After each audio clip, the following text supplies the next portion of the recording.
नमस्कार मंडळी, मी डॉक्टर अंजुश्री मेटकर आज एका नवीन विषयासह आपल्यासमोर आले आहे. अर्थात सध्या सगळेच आपण शारदीय नवरात्रोत्सवाचा आनंद घेत आहोत. प्रत्येकाच्या घरात त्यांच्या कुलाचाराप्रमाणे घटस्थापना झालेली असेल आणि हे शारदीय नवरात्र प्रत्येकाच्या घरी त्यांच्या त्यांच्या कुलाचाराप्रमाणे किंवा त्यांच्या त्यांच्या पद्धतीप्रमाणे साजरं होत असेल. आता बघा मंडळी, अश्विन महिन्यात नेहमी नवीन धान्य यायला सुरुवात होतं. म्हणून या महिन्याच्या प्रारंभी निर्मिती शक्तीला वंदन करण्यासाठी, तिची प्रति कृतज्ञता व्यक्त करण्यासाठी नवरात्रोत्सव साजरा केला जातो. आता हे विश्व जेव्हापासून निर्माण झालंय तेव्हापासून ही निर्मिती शक्ती आहे. ही निर्मिती शक्ती जी आहे ती कार्यरत आहे आणि त्या निर्मिती शक्तीलाच आपण आदिशक्ती, आदिमाया, निर्मिती शक्तीचं पूजन, तिची उपासना ह्या गोष्टीने बघत असतो. आता नवरात्रात निर्मिती शक्तीचं आणि ही पूजा आहे, आपण ही 9 दिवस करत असतो. आणि ही पूजा करत असताना तुमच्या लक्षात येईल की ही पूजा 9 दिवसच का करायची, तर ही जे 9व्या ब्रह्मसंख्येचं आणि ह्या निर्मिती शक्तीचं एक अतूट असं नातं आहे. बघा, प्रत्येक कुठलंही बीज तुम्ही जेव्हा जमिनीत पेरतात त्यावेळेला ते फुटून अंकुरित व्हायला 9 दिवस लागतात. जेव्हा गर्भधारणा होते तेव्हा ते गर्भधारणा झाल्यापासून मूल जन्माला येण्याचा जो काळ असतो तो 9 महिने 9 दिवसांचा असतो.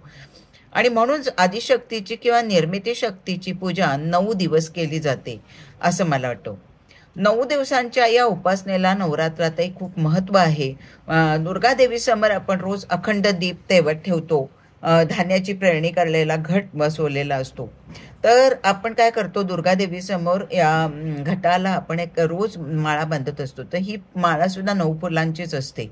देवीपुढे अखंड दीप जो लावला जातो म्हणूनच धान्य रुजवत करायचं असतं. तसंच या पृथ्वीच्या मातेतून जे धान्य होतं त्या निर्मिती शक्तीची, आदिशक्तीची ही पूजा आहे.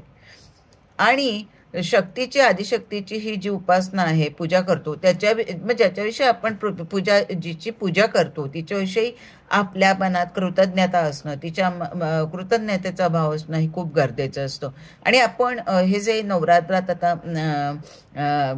पृथ्वीवर आपल्या घरात धान्य यायला लागतं, तर ही एक प्रकारे त्या निर्मिती शक्तीचीच आपण तिच्याशी कृतज्ञता व्यक्त करण्यासाठी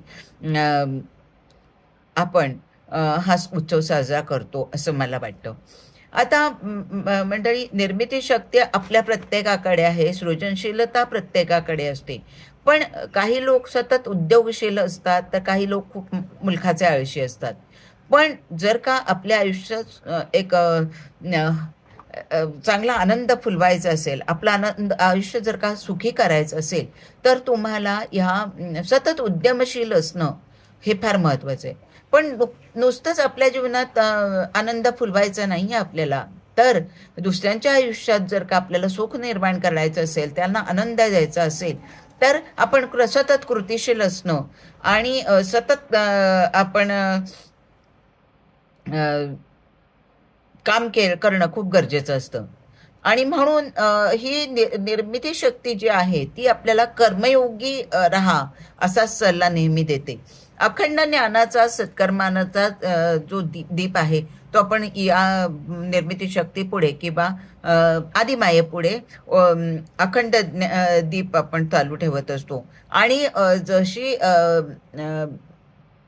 रोज एक माला आपण तिला अर्पण करतो, तशीच आपल्या जीवनात सुद्धा चढत्या क्रमाने अशा माळा आयुष्यात प्रगतीच्या निर्माण करण्याची खूप गरज आहे.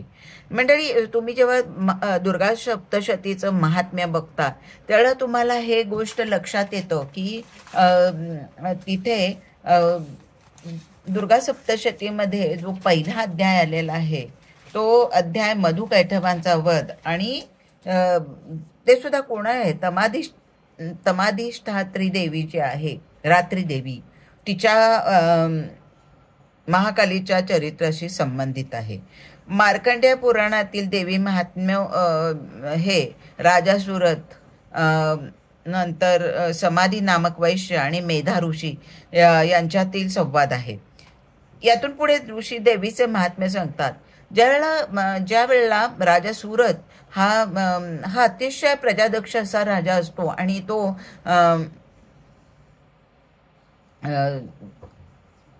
म्हणजे आपल्या प्रजेच्या हितासाठी तो सतत झटत असणारा तो राजा असतो. पण कोल्हा विद्वांसी वैऱ्यांनी त्याच्यावर धावा बोलतात आणि ते त्याचं सगळं राज्य जिंकून घेतात आणि मग ह्याचं राज्य सोडून राज्यच्युत व्हावं लागतं. आणि मग त्यावेळेला ह्याला खूप दुःख वाटतं की मी आतापर्यंत जी संपत्ती कमावली आहे, माझे अश्व आहेत, घोडे आहेत, माझे प्रजाजन आहेत, आता त्यांचं कसं होईल याचं त्याला फार दुःख होत असतं. आणि तो मग या मेधा ऋषींच्या आश्रमात येतो आणि त्यावेळेला त्याला खूप वेदना होत असतात की आपलं राज्य कसं असेल, आपल्या राज्यातले प्रजाजन कसे असतील आणि नवीन हे जे लोकांनी आपलं राज्य जिंकून घेतलंय ते आपली संपत्ती आपण इतक्या कष्टांची जमवली आहे तर ती कशा पद्धतीने ते ठेवत असतील या सगळ्याविषयी त्याच्या मनात अतिशय कुशंका असतात. आणि त्याच अवस्थेत तो मेधा ऋषीच्या आश्रमात येतो आणि त्यावेळेलाच त्याच्या आल्यानंतर थोडा वेळाने त्याला समाधी नामक जो वैश्य आहे तोही तिथे येतो. तर तो राजा त्या वैश्याला प्रश्न विचारतो की बाबा, अरे तू फारच दुःखी दिसतोय, तुला असं काय दुःख झालंय म्हणून तू असा इतका खूप तुला वाईट वाटतंय, काहीतरी तुला तुझ्या चेहऱ्यावर ते जाणवत आहे. त्यावेळेला तो सांगतो की बघा ना, की मला माझ्या बायकोने आणि घरातल्या मुलांनी मला हकलून दिला. म्हणजे त्या बायकोला पतीची परमेश्वराची किंमत नाही आहे, माझ्या मुलांना त्यांच्या वडिलांची किंमत नाही आहे, असा मी आता मेधा ऋषीच्या आश्रमात आलेलो आहे. आणि तरी मी इथे आलेला असताना सुद्धा मला आता हीच काळजी लागली आहे की ज्या पत्नीला माझ्याबद्दल प्रेम नाही ती माझी सुंदरी कशी असेल किंवा माझी मुलं कशी असतील आणि ती कशा, म्हणजे ज्यांनी ह्याला त्यागलं आहे, ज्यांनी ह्याला त्रास दिला आहे त्यांच्याप्रती ह्याला जो एक प्रकारचा आकस वाटण्यापेक्षा प्रेमच वाटतंय. आणि ते कसे असतील की सूरत राजाला सुद्धा त्याच्या राज्याबद्दल जे त्याच्यापासून आता दुरावलं आहे त्याच्याबद्दल त्याला अतिशय प्रेम वाटतंय. तर हे कशामुळे ते मेधा ऋषींना हा प्रश्न विचारतात. त्या मेधा ऋषी असं सांगतात की ही जी तमाधिष्ठात्री देवी आहे किंवा ही जी माया आहे, ही मायाच आपल्याला जखडून ठेवते आणि बांधून ठेवत असते आपल्या आयुष्यात, आपल्या नातेवाईकांशी, आपल्या आजूबाजूच्या अनंत गोष्टींशी, आपल्या संसाराशी आपण इतके एकरूप होऊन जातो. तर ही जी तमाधिष्ठात्री देवी आहे ही रात्री देवी आहे आणि ही माया रूपानेच हा संसार चालवत असते आणि माया रूपातच ती तिचं कार्य हे चालू असतं. तर ही जी तमाधिष्ठात्री देवी आहे तर तिची कथा आणि मधुकैटभ वध हा जो देवी महात्म्यातला पहिल्या अध्यायाचा विषय आहे. आता हे विश्व जेव्हा शून्यावस्थेत असताना एकमात्र परमात्मा हा नारायण रूपात होता आणि तो शेषशाही परमात्मा त्यावेळेला नारायण रूपात आपल्या निजानंदात निमग्न होता, तो आनंदित होता, सुखात होता. त्याच्या कर्णमलातून मधुकैटभ नावाचे 2 भयंकर असे राक्षस निर्माण झाले होते आणि मधु आणि कैटभ नावाचे राक्षस सर्वत्र त्यांनी उच्छाद मांडला होता, त्रास द्यायला सुरुवात केली होती आणि पुढे ते ब्रह्मदेवावर हल्ला करण्यासाठी सिद्ध झाले होते. आणि त्यावेळेला ब्रह्मदेवाला खूप वाईट वाटलं की नारायणाच्या नाभिकमलातून विराजमान असले ब्रह्मदेव अतिशय भयभीत झालेले होते आणि त्यांना सुचत नव्हतं की विष्णू भगवान तर योग निद्रेत आहेत, तर आपण आता ह्यांना जागवायचं कसं. त्यावेळेला त्यांनी ह्या रात्री देवीचं स्मरण केलं, तिची अतिशय आस्थेने करुणाभर अशी प्रार्थना केली की देवी तू जाग आणि मला ह्या मधुकैटभापासून मला जी भीती वाटते, मला जो त्रास होतोय त्यांच्यापासून मला तू सोडव. तर माझं पाठीराखा कोणी नाही, देवनारायण त्या योग निद्रेत आहेत. तर असं म्हणून त्यांनी त्या रात्री देवीचं स्मरण करायला सुरुवात केली. तमोगुणात्मिका आदिशक्तीचे स्तवन त्यांनी ज्यावेळेला मांडलं तेव्हा रात्री देवीची प्रार्थना केली, तेव्हा रात्री सूक्त म्हणून त्यांनी त्याच्यात त्याची माहिती आलेली आहे. तूच स्वाहा तूच स्वधा तूच वषटकार म्हणत ब्रह्मदेव आदिशक्तीची प्रार्थना करतायत, तिला आळवतायत, तिला सांगतायत की मी खूप भयभीत आहे, विष्णू भगवान योग निद्रेत आहेत आणि आता तू मला माझं रक्षण कर ह्या मधुकैटभांपासून. तर आणि त्यांनी हे स्तवन मांडल्यानंतर विष्णूच्या शरीरातून एक तेज उत्पन्न झालं आणि ती तमादिष्ठात्री देवी तिथे स्वतःची स्तुती ऐकून तिथे आली.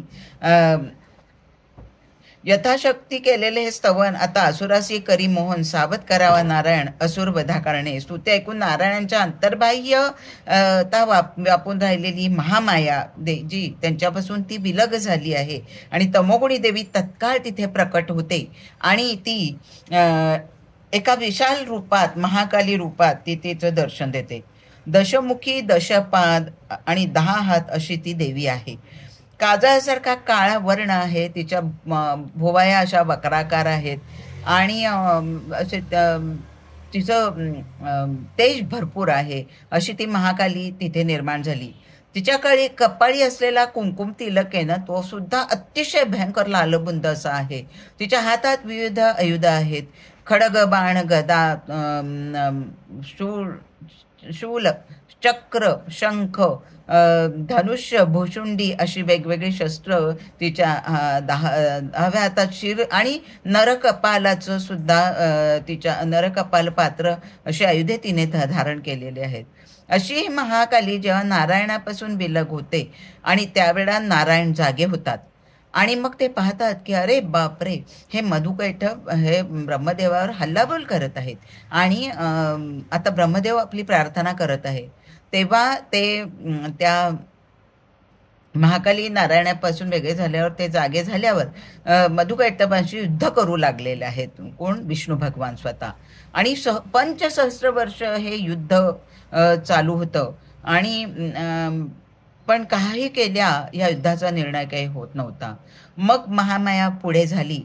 ही जी माया, मोह, ममता हा जो प्रकार आहे, ही माया रूपी जे जग आहे, तर ती ही महामाया जी आहे तिने मधु आणि कैटभाला मोहित केलं आणि त्या मोहित अवस्थेत मग त्यांनी विष्णूला वरदान दिलं की तुला काय इच्छित असेल ते माग, आम्ही तुला ते देऊ, आम्ही तुझ्यावर प्रसन्न आहोत, तू हवा तो वर माग. यावर देव बोलते झाले की तुमच्या दोघांचा वध माझ्या हातून व्हावा, हाच तुम्ही मला वर द्या. मग काय प्रश्न आला की असुर शब्द देऊन तर बसले, पण आता पंचायत आली का? त्यांनी आपल्या वधाचीच भाषा केली. मग असुरांनी सुद्धा एक क्लुप्ती रडवली की योगनिद्रा करताना शेषशाही भगवान हे महासागरात पहुडले होते, तर त्यांनी सांगितलं की तू आमचा वध कर, काहीच हरकत नाही, पण त्यावेळी तू जिथे पाणी नाही अशी जागा पाहून आमचा वध कर. त्यावेळेला विष्णू भगवानांनी आपली जंघा पुढे केली, त्यांच्यावर दोघांचं शिर ठेवलं आणि त्यांचा वध केला आणि चक्राने त्याने वध केला.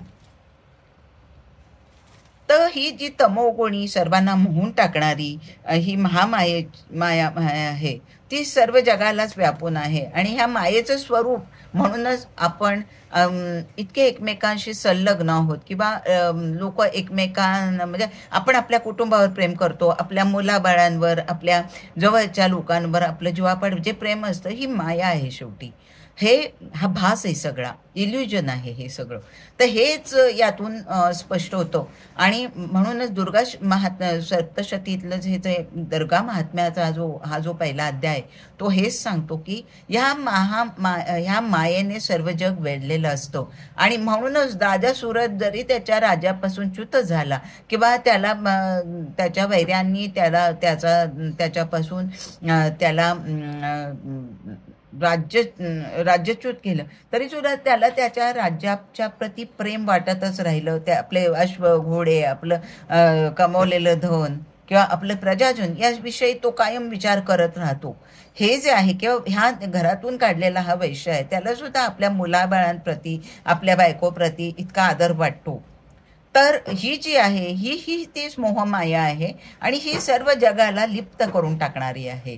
आणि हे जेव्हा आपल्याला कळतं की हे सारं जग हे फक्त माया आहे, हे ह्याच्यातलं खरं नाही, हा फक्त एक आभास आहे, हा एक इल्युजन आहे, त्यावेळेला आपण ह्या